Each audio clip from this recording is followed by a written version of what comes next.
tous et bienvenue sur les harmoniques de l'amour.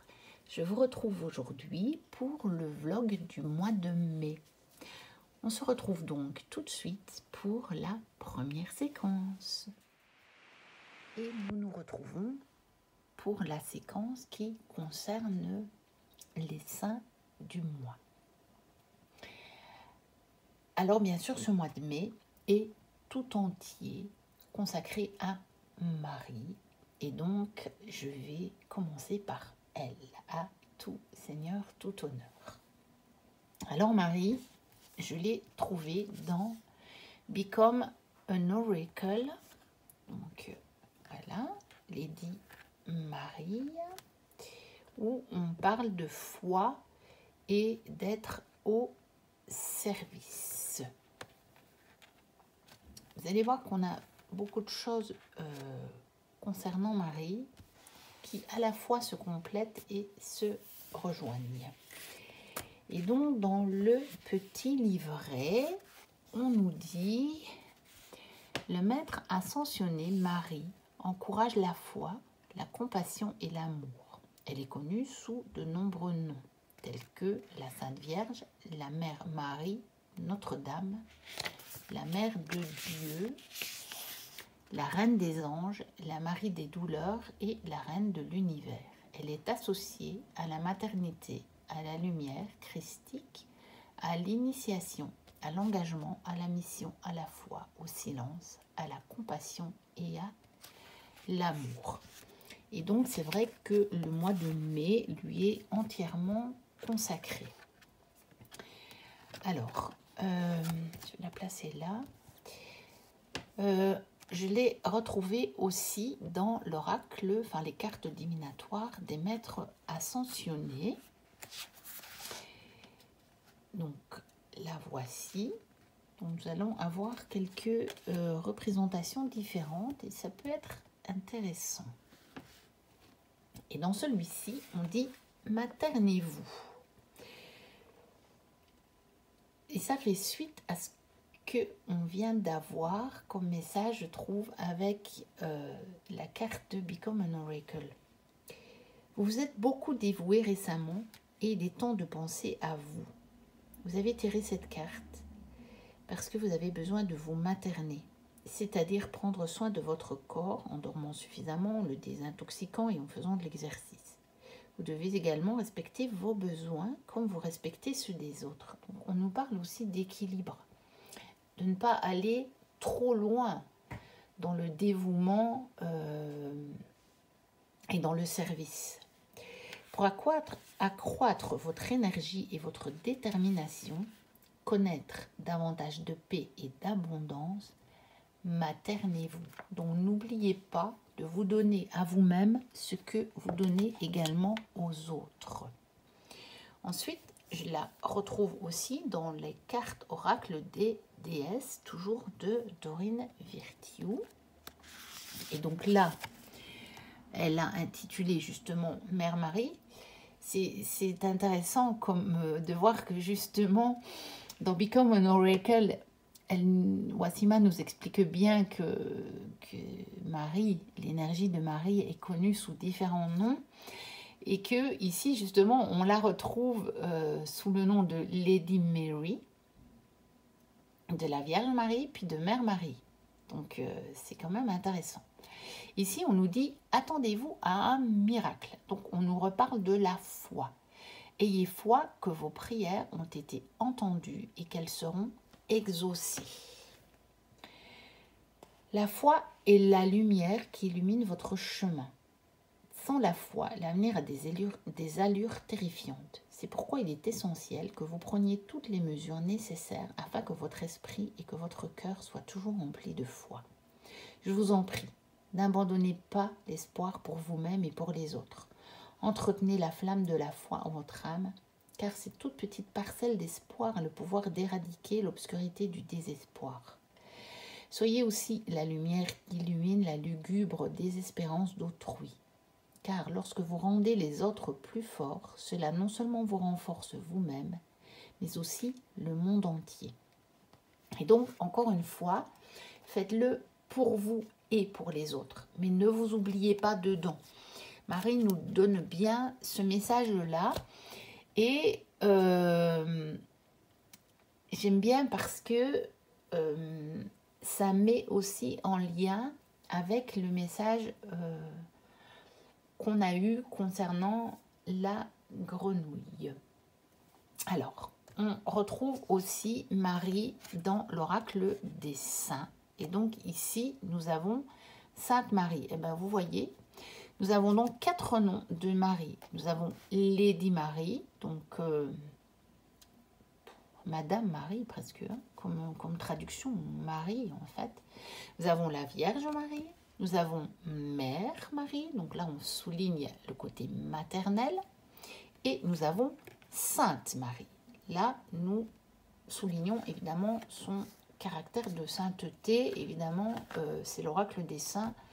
Donc c'est un petit peu logique, mais bon. Dans l'oracle des maîtres ascensionnés, il y en a certains qui sont notés comme saints. Donc on va aller voir le message de Marie dans cet oracle des saints de Marie Delclos. Donc Marie, sur le plan métaphysique, symbolise le champ de l'univers encore vierge qui va être fécondé par l'esprit pour donner naissance à la lumière créatrice symbolisée par le Christ solaire. Sur le plan terrestre, elle symbolise les champs terrestres qui vont donner naissance au blé. Sur le plan humain, elle est en rapport avec tout ce qui en nous peut recevoir le bon grain et le faire fructifier. Et c'est vrai que à l'origine, Marie, c'est celle qui a reçu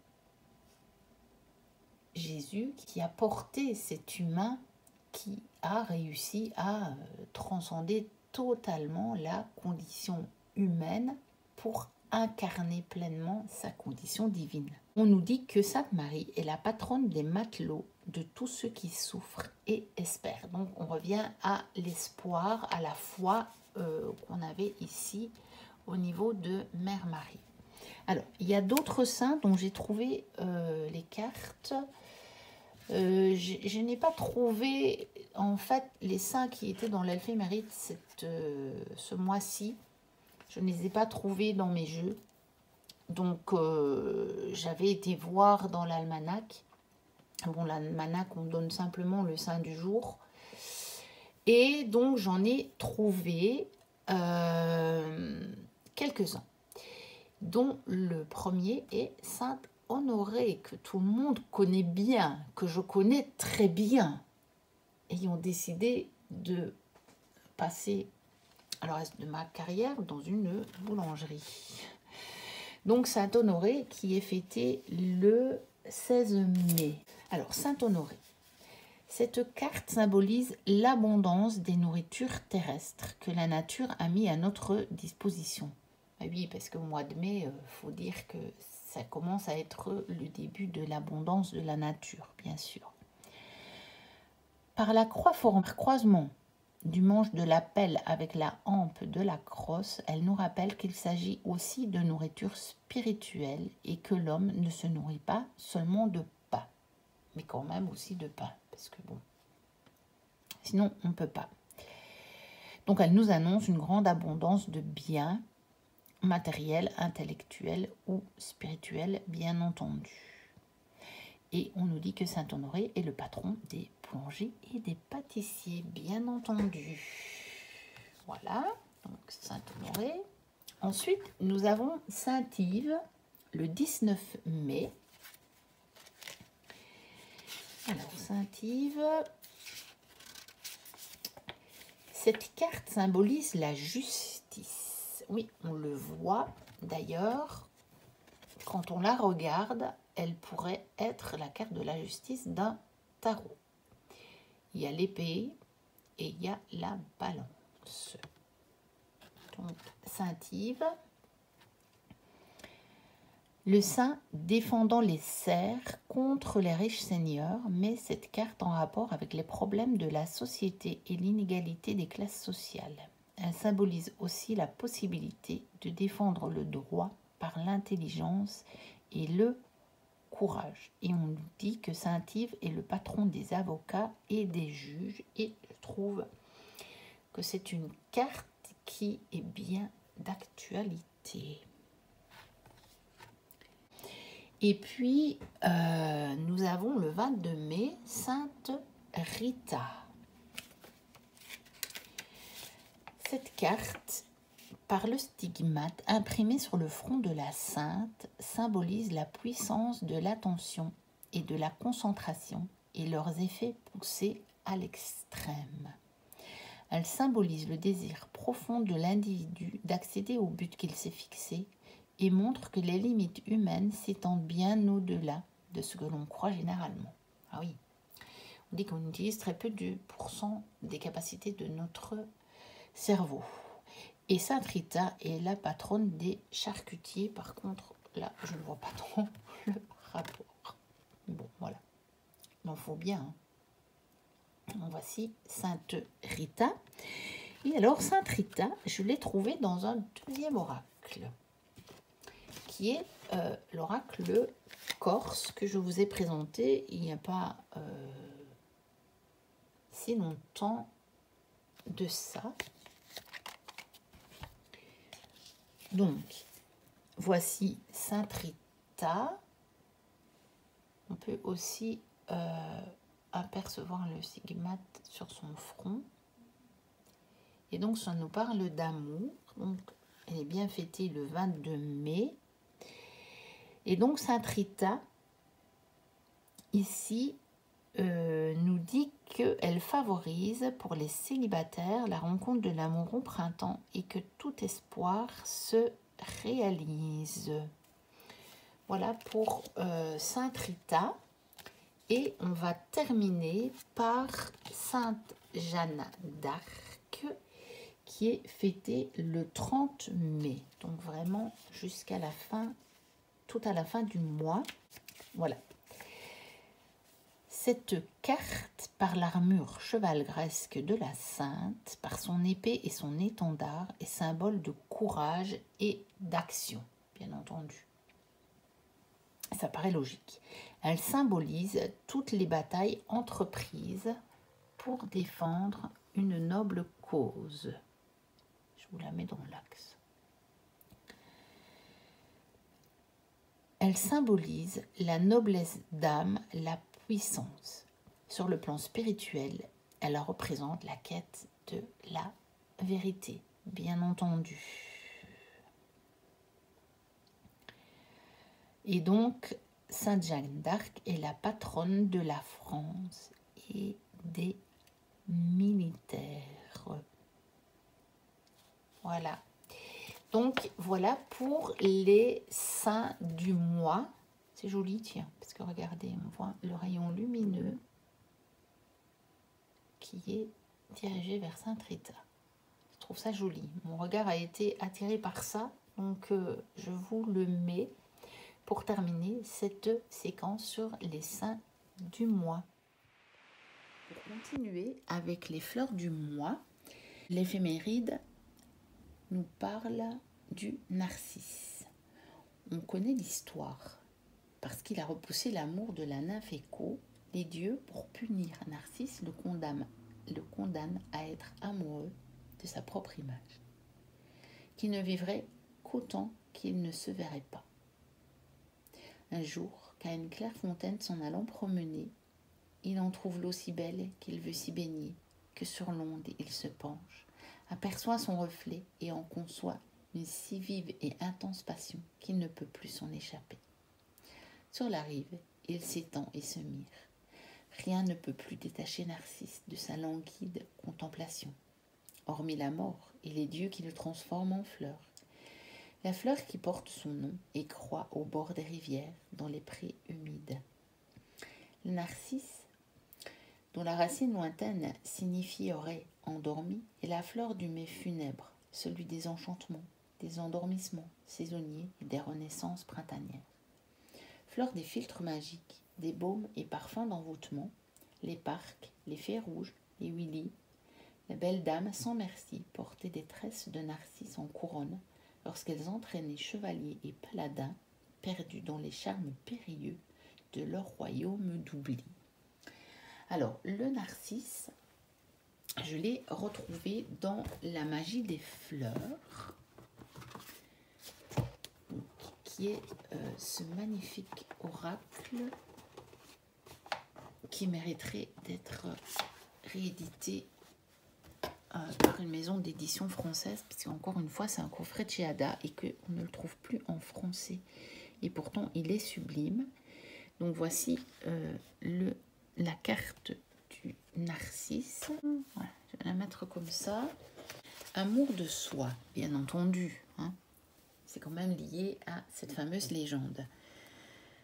Donc la spécialité magique du narcisse: connexion à l'autre monde, libération du passé, conscience du moment présent, regain de la puissance personnelle, rafraîchissement spirituel, amour romantique. Alors que nous tentons parfois de cultiver le sol de notre croissance personnelle par l'autocritique, nous n'éprouverons jamais la joie que nous recherchons ou l'épanouissement dans toute sa splendeur si nous ne baignons pas régulièrement dans la lumière nourrissante de l'amour de soi. Comme le soleil qui se lève au-dessus d'un beau paysage après une nuit sans lune, ou les fleurs hâtives qui au printemps montrent bravement leur visage après les heures les plus sombres de l'hiver, il est temps de laisser la conscience que vous avez de votre propre beauté et de votre propre majesté faire son apparition. Ensuite, je l'ai aussi retrouvé dans le jardin étrange d'Iris Elinac. Donc ça c'était intéressant puisque c'est la première fois que vous le voyez dans un vlog du mois, puisque je ne l'avais pas encore lors du précédent, puis que tout ne s'y trouve pas. Alors,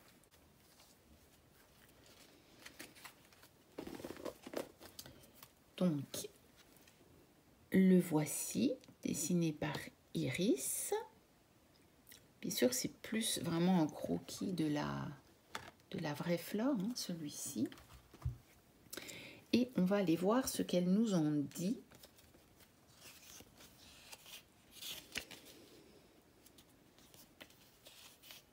Au niveau du narcisse, cette belle fleur aux pétales immaculés nous rappelle le mythe qui lui est attaché.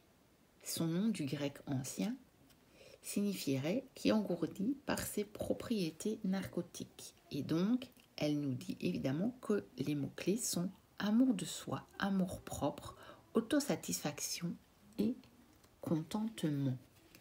Bien sûr. Là, je pense qu'encore une fois, le mythe de Narcisse étant assez universel, on va retrouver les mêmes significations partout. Et là, je l'ai retrouvé aussi dans le Earth Wisdom. Donc, c'est la sagesse de la terre en français. Maintenant, s'il vous intéresse, il est paru en français chez Intuitive. Enfin, entièrement en français, puisque moi, j'ai une version multilingue.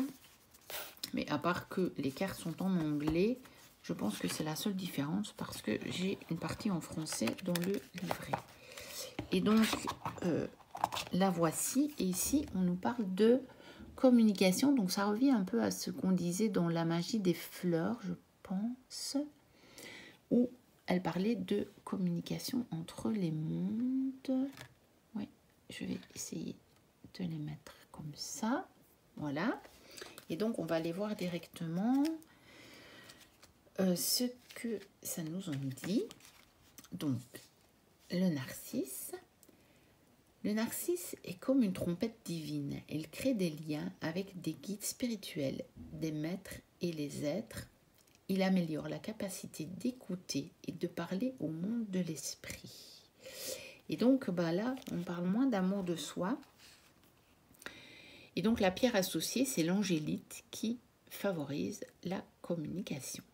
La communication est essentielle avec d'autres êtres humains, peut-être, mais chose plus importante encore, avec vos guides spirituels et vos maîtres. Exercez votre capacité d'écoute et de dialogue, tant dans le monde physique que dans le monde spirituel. Vous avez beaucoup de choses à dire et vous avez encore davantage besoin d'écouter pour renforcer votre rapport avec l'esprit. Alors, la deuxième fleur proposée ici, c'est la jacinthe. Alors, la jacinthe des bois ou endymion penché est le pendant du muguet. Le muguet est solaire, la jacinthe lunaire. Le muguet, au cours des âges, s'est christianisé, associé à la Vierge. La jacinthe est restée païenne, affiliée aux fées. C'est le muguet bleu.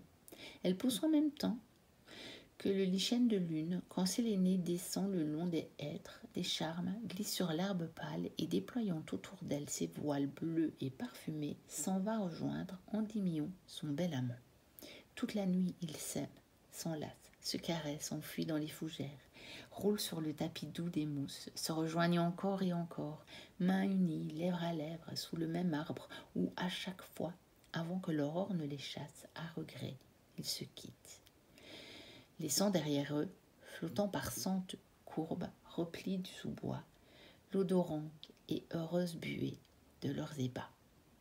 Ainsi, sous les hêtraies, par flots d'azur et de nuit bleue, s'épandent les jacinthes dès que l'aube les touche. Les fées, les dryades, les nymphes, qui par brassées s'en couronnent et les respirent, tombent aussi vite énamourées. C'est sur ces vastes ciels bleus que tous ceux de féerie se rassemblent pour fêter et célébrer la nuit du 1er mai. Porter une jacinthe des bois à son chapeau attire l'amitié des elfes, fées et lutins, tout en repoussant les crapoussins ténébricoles. Et donc, la jacinthe, je l'ai retrouvée également dans La magie des fleurs. On va la prendre ici. Ça, c'est encore une fleur que j'adore, la jacinthe. Et le parfum, mon Dieu, pour moi, il est paradisiaque. Je vais enlever les narcisses. Donc, on va aller voir le message de la jacinthe. Attraction irrésistible. Ça colle bien à la légende.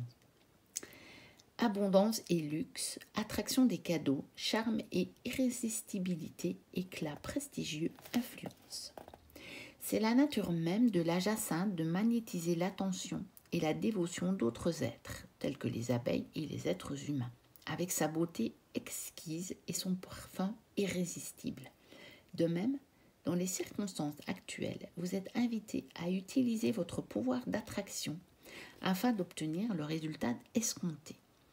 Tandis qu'il y a certainement des moments où il est approprié de placer les yeux sur votre cible puis de vous jeter sur elle comme un dard, la présente situation demande plutôt de vous comporter comme un aimant, de demeurer exactement comme vous êtes et d'attirer l'objet de votre désir avec la force irrésistible de votre propre attraction.